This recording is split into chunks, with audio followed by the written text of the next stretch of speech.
But before we get started, it's important for you to know, like, I don't care what you say. Like, I don't want you to feel like I'm gonna get mad at you or anything like that. It's like a open space. It's literally just to help other mothers who are going through the same stuff, because we all change when we drink. So please speak openly and freely, okay? Safe space. Okay. Mother's mean. We should start off with that. She's my child. We're drama queens. Jess and Shay here.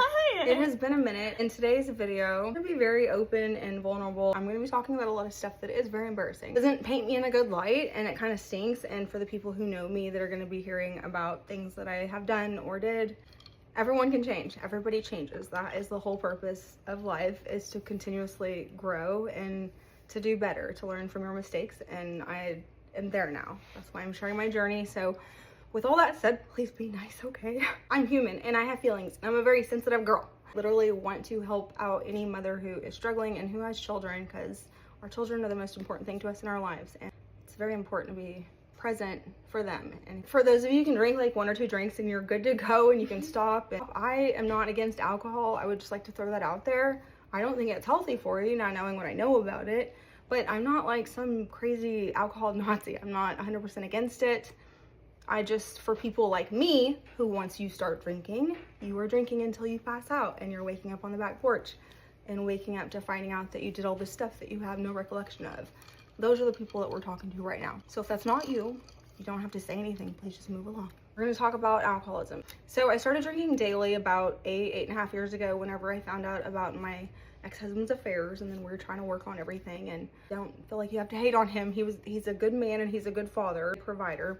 He just unfortunately did things on the side that I couldn't let go of. So anyways, with that said, once I found out about his affairs, I started drinking daily. And then a little over 2.5 years ago, my late boyfriend Steven passed away, and I'm the one that found him. And then, yeah, I just deep dove into drinking. And I've been drinking every single day, like until I pass out, until I get blackout drunk. So I just wanted to give you guys like some sort of perspective before we got into this video, because a lot of people ask like, how much were you drinking? How bad of an alcoholic were you? I was up to drinking like 12 to 15 drinks per day, and I was drinking Buzz Balls and Banana 99s and the Sour Cherry 99s.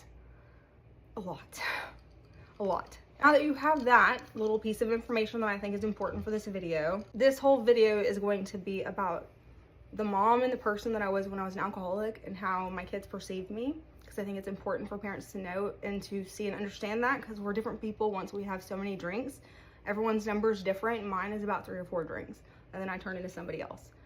And then we're going to be talking about, I am now, as of today, officially 27 days sober, and I'm never going back. That's why I posted my original video where I looked crazy and was crying, because I want to be accountable, and I'm going to share my story and my journey in hopes of helping somebody else.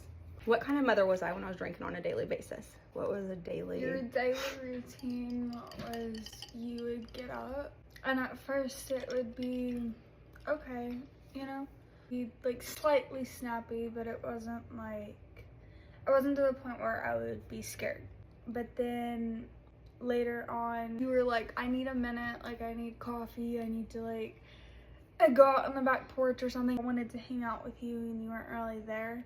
And then like you would like come inside the kids to school, and then you would get mad about like me not doing the dishes, like after she just cleaned and we dirtied some dishes or something. And then I would have very big reactions. She would like come into the door and be like, what what is this, like, and all this stuff. And it was just like we'd all like get scared or something, and I didn't know how to feel about that, because it's like I get it, like I would get mad like too, the way she would react to it.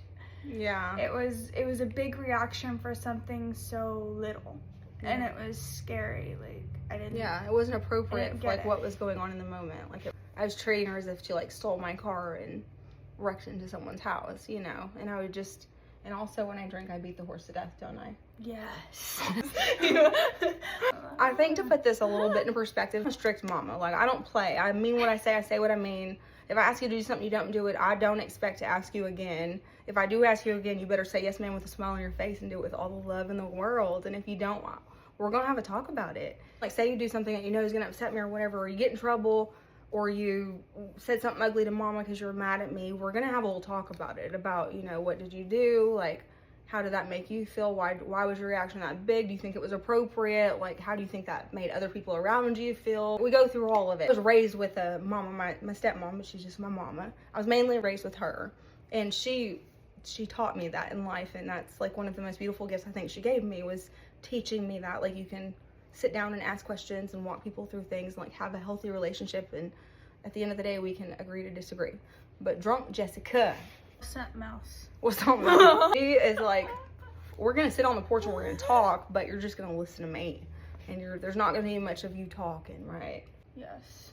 I'm so sorry. Or if it was talking, it was snapping. Because yeah, I would just think Okay, everything. I still love you. I think that whenever we're drinking, we don't realize, like, once you hit a certain point, you know, your brain is altered. There's no way it doesn't alter your mind. I would think that everything that she would say was an attack towards me, or like, I would think she was rolling her eyes or huffing or puffing, or I would tell her something, you know, one night when I was drinking, and then the next day not remember that I told her and then get mad at her over something.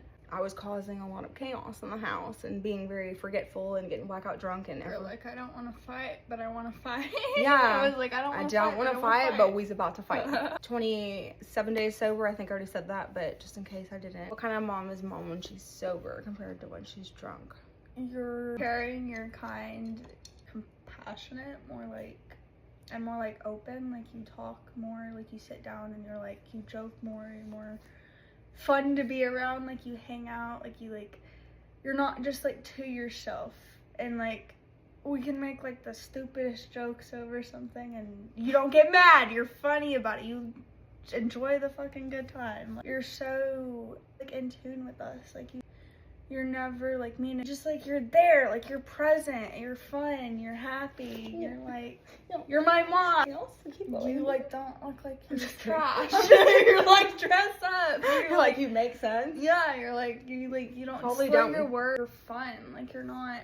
And see how crazy that she says that, because I never even realized that I slurred my words. Like, to me, I've always had everything so under control, because I still cooked and I still cleaned. And even though the last 6 months, for those of you who've been following me, like, you know, like this last 6 months were really bad. That's when I was like, I mean, it was getting into the thick of it. You know, I was always a functioning alcoholic before, but it was getting real close to no longer being And you're functioning. like ready to go.